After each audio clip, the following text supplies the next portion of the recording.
Show them out. Where we speak truth to power. And my name, Black Rasta.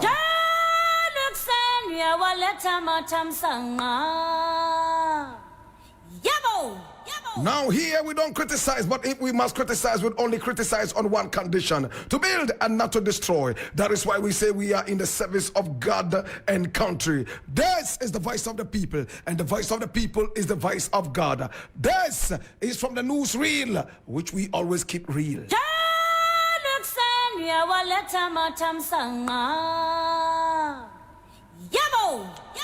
My brother, my sister, this is the Black Porter, and today we have a number of issues we need to look at, and I need you to come along. Today, my brother, my sister, is Eid al-Fitr, and we say one more time, Eid Mubarak to all Muslims. My brother, my sister, there are a number of issues I need us to look at, and I need you to come around. And I'm going to begin with this, which is coming from Ghana Web and is published by all the news portals in Ghana today. Now, this one is from Ghana Web, and it says, LGBTQI+, I am against it now, and I will be against it as president. No ifs or buts, Dr. Bawumia says. And I read, now the Vice President, Dr. Mahmoud Bawumia, has stated in unequivocal terms his strong opposition to the practice of homosexuality in Ghana. Speaking at Eid al-Fitr prayers in Kumasi on Thursday, Dr. Bawumia told thousands of Muslims that he is strongly against the practice because his faith as a Muslim is against it. And so is Christianity and Ghana's social norms. I would like to take this opportunity to personally comment on the raging issue of LGBTQ in Ghana. First of all, it is important to note that our cultural and societal norms and values as Ghanaians frown on the practice of homosexuality, Dr. Bawumia stated. Furthermore, as a Muslim, my view on this matter aligns with the position of my religious faith. The Holy Quran is replete with voices and verses frowning on LGBTQ acts, including same-sex marriage. My faith is therefore very strictly against the practice of homosexuality, with no ifs or buts, no shades of gray. Dr. Bawumia was equally unequivocal in stating that as president, he will continue to be strongly against it in line with his personal belief.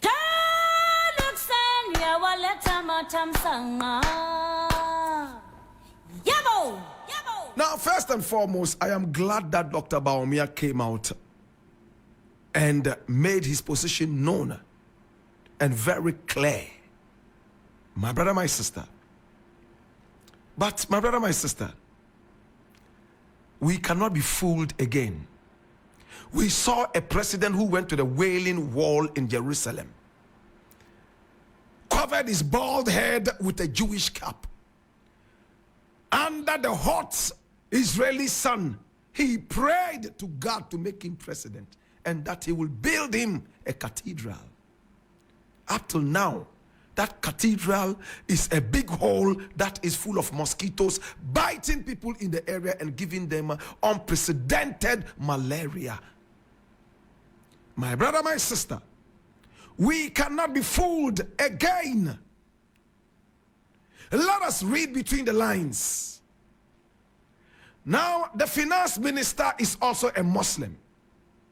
The finance minister, my brother, my sister, Anta, is a Muslim.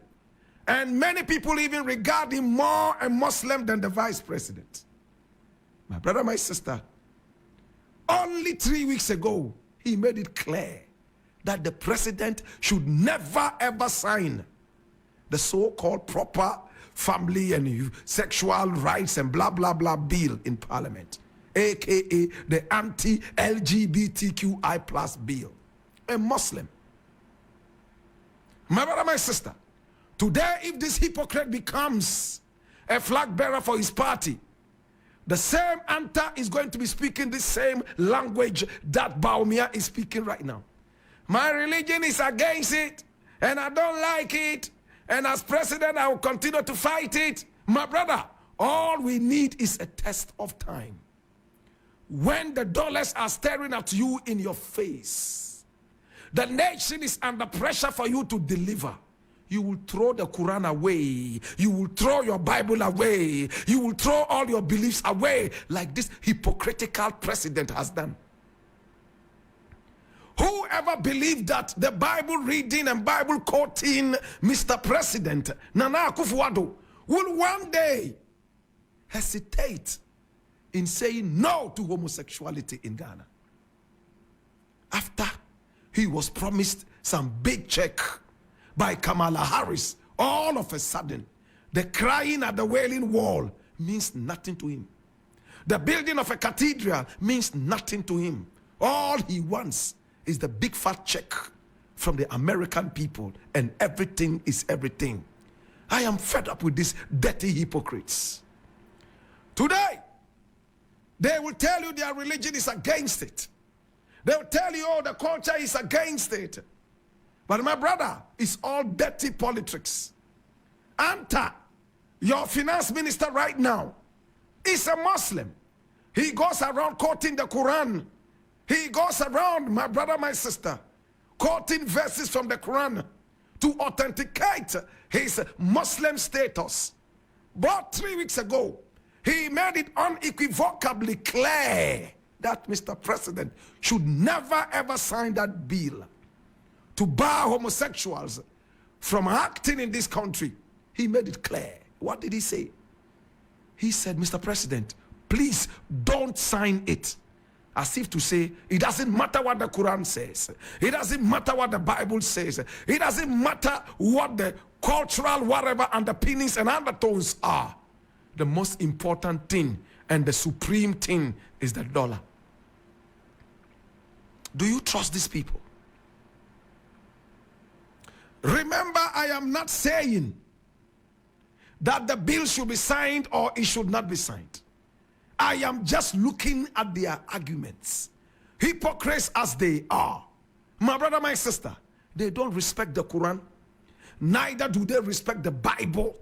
They don't respect their culture. They don't respect their heritage. All they respect is the supreme dollar. Mr. President has demonstrated enough effrontery against the Bible that he claims he believes in. He has demonstrated enough disdain for the culture of the people. Such a dirty hypocrite.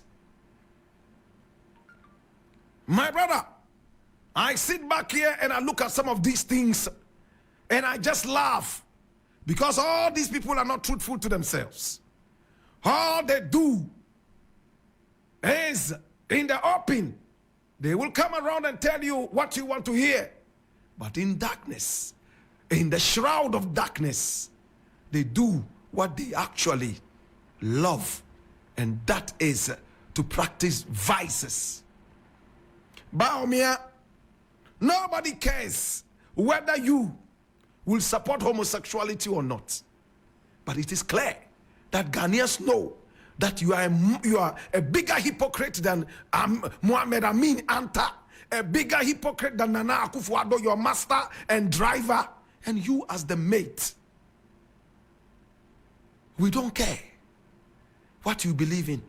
It's Eid al-Fitr. So it's time to go around and cut Muslim votes. I'm surprised Muslims are still allowing this guy the chance to come and talk to them.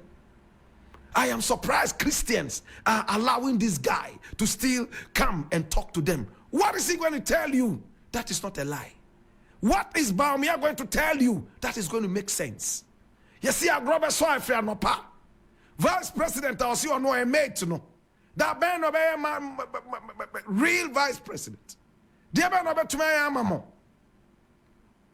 My brother, my sister, I respect the truck driver's mate more than Bawumia. the vice president who claims he's only a mate. I leave it here.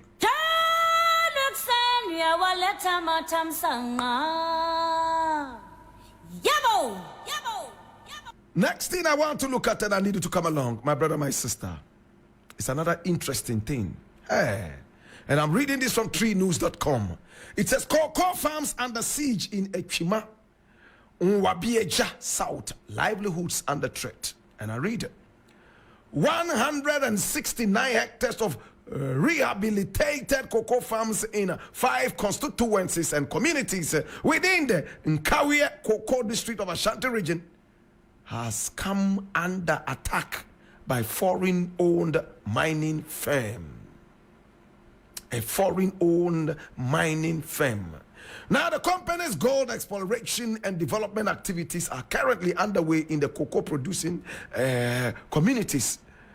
The projecting activity is being carried out at Braha, Bebome, Nkontomre, Wagadugu, Apoyem, and Brosanko. Prior to the cocoa rehabilitation program, the affected communities continuously recorded a decline in cocoa production due to the outbreak of cocoa swollen shoot virus disease and overaged farms. But the intervention brought a semblance of life and hope to the cocoa farms. However, attempts to destroy the cocoa farms to pave way for mining of gold has created tension amongst farmers in the affected communities.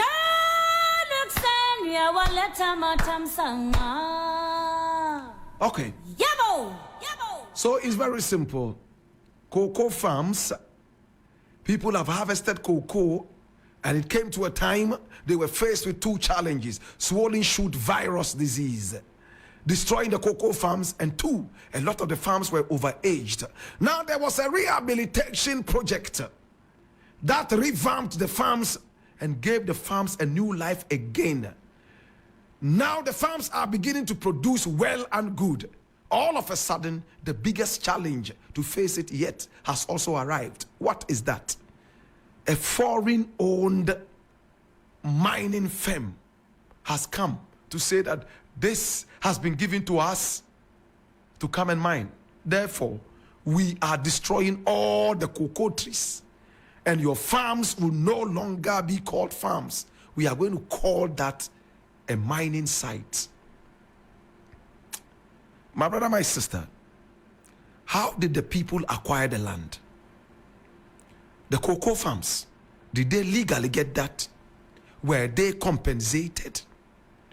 The biggest question is this: for how long have they been on the farms? Now, will the minerals take precedence over the cocoa farms? At a time that everybody is crying green, green, green all over the world, it looks like our people are so much crying red, red, red. We are no more interested in the greenery that is supposed to be contained on our Ghana flag. Now, when you look at the Ghana flag, it's red, gold, green. We don't want to remember the red anymore. We have gone beyond the red, the blood shed by our ancestors to bring us here. Yellow is supposed to be mineral resources, and then the greens. It looks like the yellow is taking precedence over the green. And very soon, in the Ghana flag, we shall no longer have green. We would only have yellow, red, and black. I cry for the people of the area. I am sure they have not been compensated. And I am sure, my brother, my sister, somebody is flexing some muscles in the area. After all, it's all about power.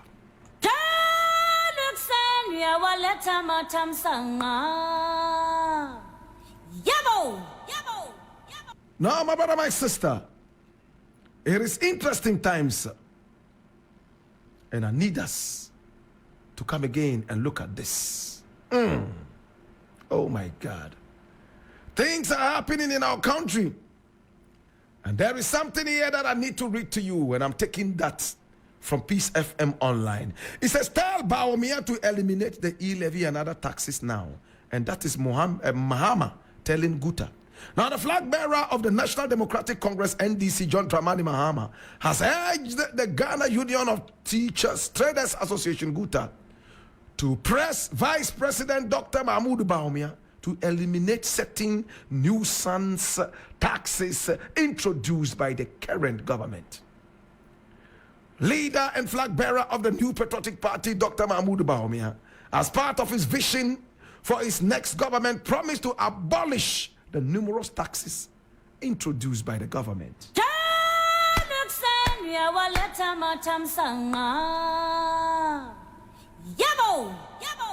Now, the Nana Akufo-Addo Bawumia government has demonstrated enough effrontery and disdain for the people of Ghana and disrespect for the people of Ghana. My brother, Doomsaw is still here. Power is going off left, right, and center. Even stalwarts of the party are confused and so terribly nauseated. Number one is Gabi Asari Ochridakon. He says he cannot fathom how the government has been able to keep the power on for 7 years.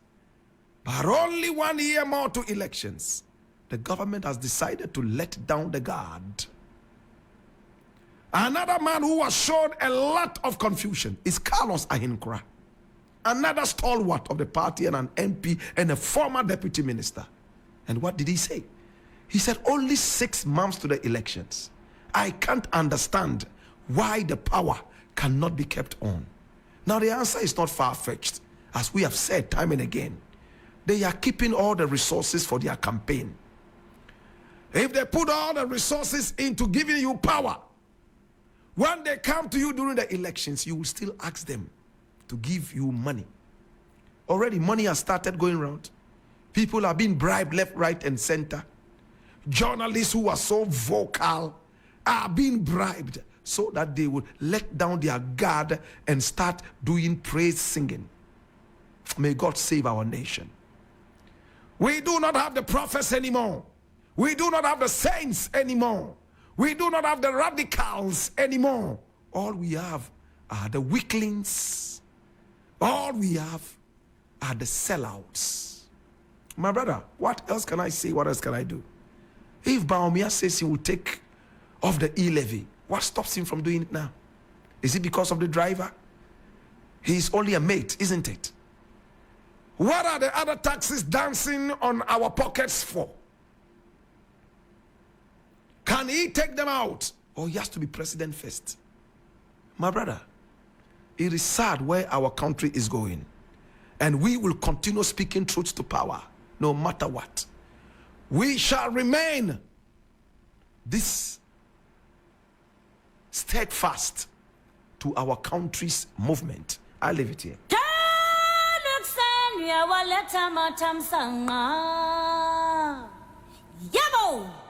Now the final thing I would like to look at, and I need you to come along, my brother, my sister, whilst we look at this. I'm sad.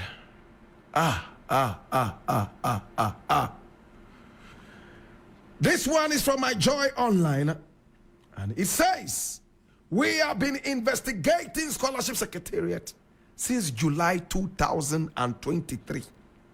It means last year.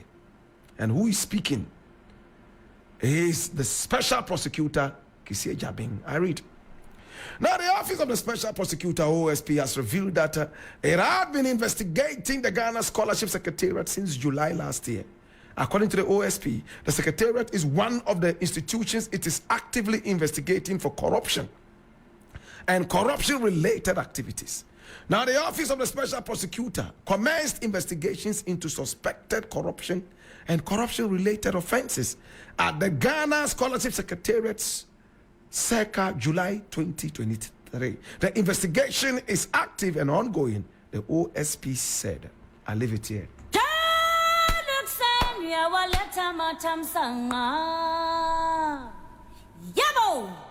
My brother, Ghana has taken center stage again as the most ridiculed country for corruption in Africa as it stands right now. Scholarships that are meant for poor, needy, but brilliant students are being taken by government officials who are receiving hefty salaries for themselves. Such wickedness. My brother, government officials and members of the political party, card-bearing members, my brother, my sister, have been able to twist the hands of the Ghana Scholarship Secretariat, which is under the auspices of the Office of the President, to take scholarships, hefty scholarship packages, to fly outside the country to do courses that are done in Ghana cheaply. Do you understand what I'm talking about? It's like tomatoes in Ghana, selling for 5 Ghana cedis. The same tomatoes are selling in England for 10 times the cost, 50 Ghana cedis. My brother, and Ghanaians take money from the poor instead of spending it on Ghana. They fly out and spend the money on foreign tomatoes. A lot of the courses they fly out there to do are taught right here in Ghana. They do not respect the Ghanaian professor. They do not have any respect for the Ghanaian universities. After all, when you show a certificate from Harvard, you are 1 million times better than the professor who had his PhD right here in Ghana. Mental slavery. You call yourselves independent. What a joke. Are you truly independent? Or you are a joke of an independence? When will our nation grow? God bless our nation, Ghana. God bless our homeland, Ghana. God bless our beautiful land, Ghana, and make our nation great and stronger, bold to defend forever. How can the nation be great and strong when idiots are stealing from the nation and making other nations wealthier? What you wear from your head all the way down to your toe is manufactured in China. How can your nation be great and strong? What you eat is produced in India. You are empowering the Indian economy, yet you sit here like an idiot and you say, God make our nation great and strong. Why? Is it by magic? Foolishness can never make your nation great and strong. You want all your children to school outside the nation because you want Harvard certificates. You have no respect for Cape Coast University certificate. What is that one to? Let alone UDS certificate. What is that for? CK Dam. What is that? What animal is that? You want Harvard. That is what you want. So you can tell your friends and compatriots that, oh, my son is a Harvard graduate. All the Harvard graduates who have come to rule us, all the lawyers who studied abroad who have come to rule us, they have not demonstrated enough love for us. After all, Harvard does not teach them to love any other thing except Harvard and where Harvard is located. I leave it here.